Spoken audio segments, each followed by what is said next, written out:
welcome back. Happy New Year to my glam fam. I know I'm a day late, whatever. We still just got into the new year. I hope that everyone enjoyed the holidays. I hope everyone has a prosperous, happy year. I have a lot of things that I want to do as far as being a YouTuber this year, so I'm pretty excited for the year. But yeah, hopefully you guys enjoyed your holiday. Now it's time to get back into business. So today is going to be a review of Real Housewives of Potomac season 7 episode 12.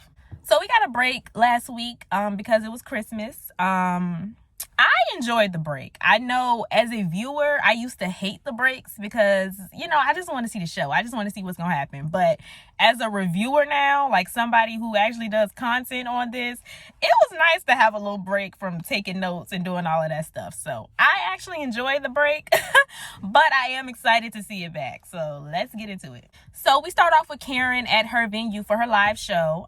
She has booked the Improv, which is a place that they mostly have like comedy events at. Now she keeps throwing shade at Giselle and Robin's event and about how much her event is going to be so different and not low budget. She should have just kept all of that to herself because her show was no better, and we'll get to that a little later.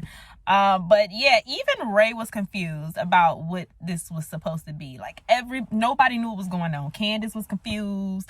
Robin and Giselle was confused. The whole group was confused. Like nobody knew what was going on. So yeah, that was the first scene. It was real quick. Then we move on to Jacqueline, Mia, and Gordon. So Jacqueline visits Mia and Gordon, and they're going to talk about everything that the ladies had said about them last week. And Mia is like, oh, well, everyone thinks we're sister wives. And it's not that everybody thinks that. It's that you keep saying it. Like, you really, and she just went in her confessional and said she's like our sister wife without the benefits. Then they were being all weird about where to sit and who gonna sit in the middle of who. Like, it's not like the ladies are making this a big deal. It's just that y'all wanted a storyline. Y'all wanted to sound interesting. So, you said all of that stuff, and now the ladies are questioning it, and now you have a problem. But that's your fault because you volunteered all of this information. Literally, nobody asked you this stuff. Now, what we did find out is Gordon did indeed put the down payment on Jacqueline's car, which is interesting because Mia swore he ain't had no money last week. So next we go to Ashley out with her PYTs and Debbie and Giselle because she's not young. Debbie hops on the Chris wanted me bandwagon, of course. And then she says Eddie wanted her too. Like, she just want some airtime. Once again, production comes through. And actually, she went out of her way to talk to him. I wonder if they thought this through before they, came up with this whole plot. Like, did y'all think production was going to have y'all back? Did you think they weren't going to show these things? Like, what were y'all thinking? Because I know she was at home last night looking real stupid. So then we move on to Wendy and her beautiful, beautiful melanated family. Yes. So Ashley has already carried the bone and told her what Debbie said. And apparently Eddie wanted her because he was smiling. And that's how them women with no man be. They think that every man being nice to them mean they want them. Girl, he just has manners. Wendy and Eddie were completely unfazed, and I love that for them. So Mia and the Green Eye Bandits meet up, and they talk about Karen and how she's running around telling all of Mia's business. I do get why Mia's mad, but then again, I don't. Because Karen, you are being messy.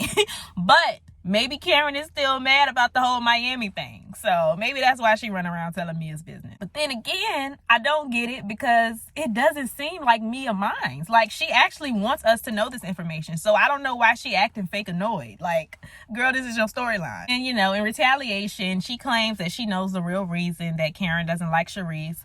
Karen already told us the reason. Charisse is dehydrated. She wants no parts.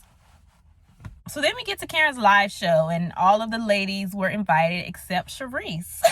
Charisse was not invited because she sent a message to their group chat with Karen's girls out. She had a little nip slip. I don't really understand Charisse. I don't understand her at all. If I was constantly getting slighted and dismissed by somebody as much as she does by Karen, I would take the hint.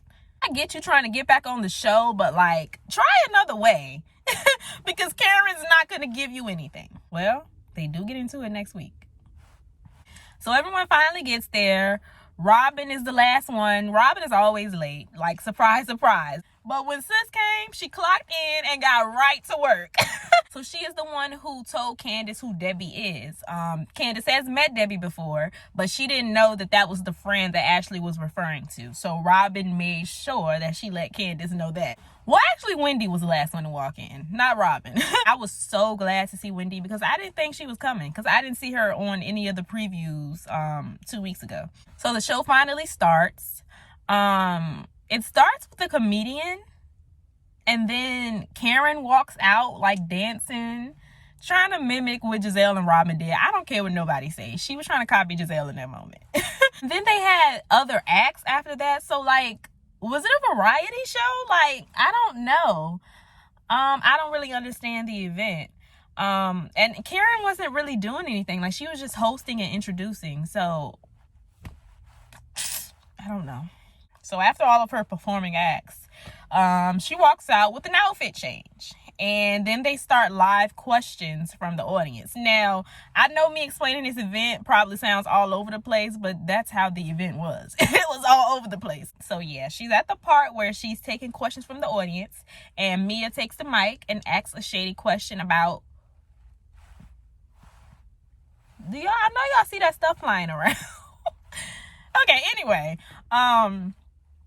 so Mia takes the mic and asks Karen a shady question about her telling all her business. And I was living for Karen's response. Because she simply said, whatever I said was true, Mia. So get over it.